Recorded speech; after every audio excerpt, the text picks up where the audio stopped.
युगों पुरानी गाथा।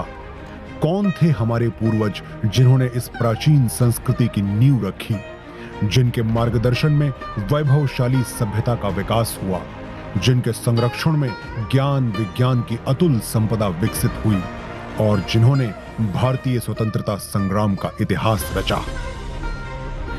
भारत का यह बेजोड़ संग्रहालय बनकर तैयार हो रहा है 1,17,000 वर्ग मीटर के विस्तार में।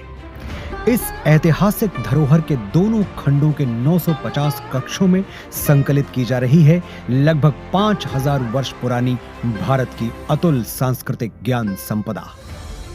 क्या आप जानते हैं, युगों पहले हमारे पूर्वजों को मिश्रित धातु के निर्माण का ज्ञान था। प्राचीन भारतीय धातु विज्ञान के प्रतीक रूप ऐसे ही एक द्वार से प्रवेश करके आरंभ करते हैं भारत खंड की अभूतपूर्व यात्रा। पहुंचते हैं भारतवर्ष की प्राचीन समृद्ध परंपराओं के संसार में।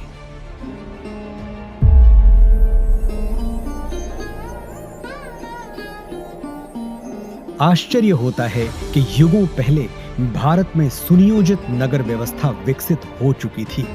हम बात कर रहे हैं सिंधु सरस्वती सभ्यता की।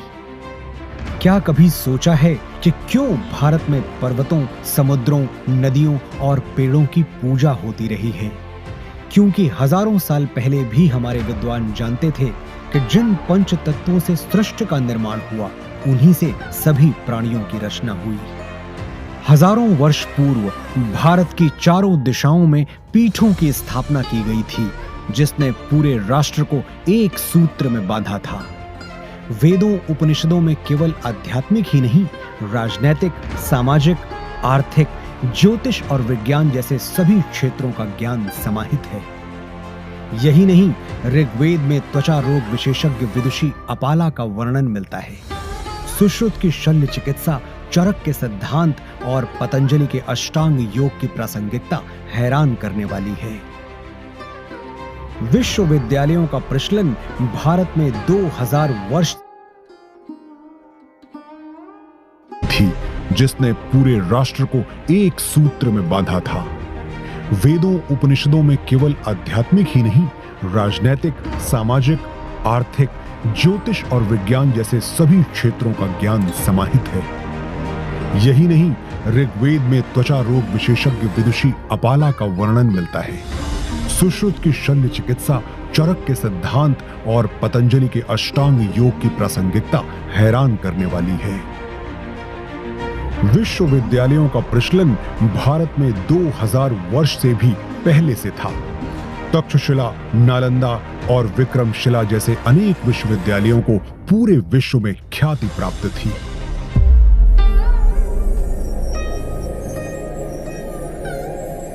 वैभवशाली मौर्य साम्राज्य के उत्थान और विस्तार के साथ ही यहां सातवाहन, पल्लव और कुषाण, गुप्त वंश का स्वर्णिम काल, राष्ट्रकूट, चालुक्य, चेर, पांड्य वंशों और कश्मीर आदि के शासकों की गौरव गाथाएं संकलित हैं।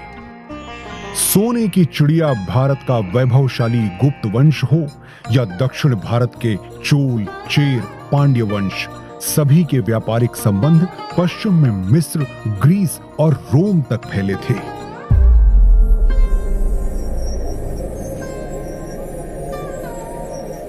युग परिवर्तन के साथ अब प्रवेश करते हैं मध्यकाल में, जहां राजपूतों की शौर्य गाथा के साथ सल्तनत और मुगल युग का इतिहास संकलित है। चौहान, प्रतिहार, परमार, सोलंकी, सिसोदिया और राजपूत राजाओं की केवल शौर्य गाथाएं ही प्रसिद्ध नहीं थी, बल्कि उनके संरक्षण में कला, शिल्प, संस्कृति का भी अभूतपूर्व विकास हुआ।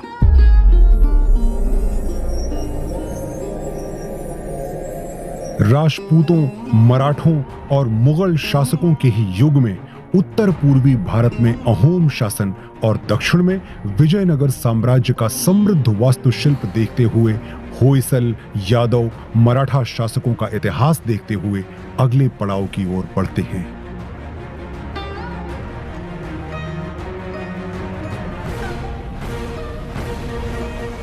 बढ़ते हैं परिवर्तन के उस दौर की ओर जब ईस्ट इंडिया कंपनी को भारत में व्यापार की अनुमति मिली।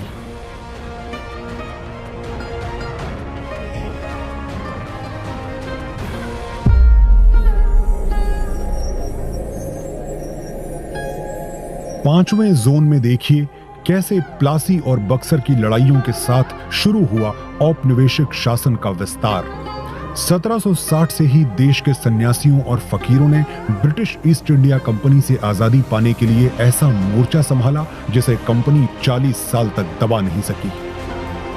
और 1857 के प्रथम स्वतंत्रता संग्राम के बाद हर वर्ग के लोग अपने अपने ढंग से आजादी की लड़ाई में आहुति देने उतर पड़े। लगभग 2 शताब्दी लंबे भारत के स्वाधीनता संग्राम की गाथाएं यहां संकलित हैं।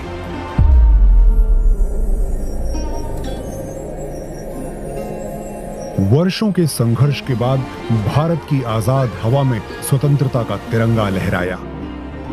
सच है कि स्वतंत्र भारत के आगे अनेक आर्थिक सामाजिक चुनौतियां थीं।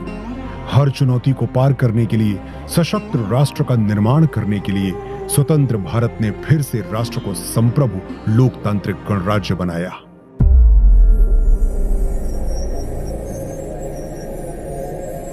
विज्ञान और प्रौद्योगिकी में आधुनिक भारत नई ऊंचाइयां छू रहा है। नई दिशाओं में नव प्रयोगों से नए आयाम तय कर रहा है। राष्ट्र को सुरक्षित बनाने के नित नए प्रयास सतत जारी है। रक्षा के क्षेत्र में भी भारत आत्मनिर्भर बन रहा है।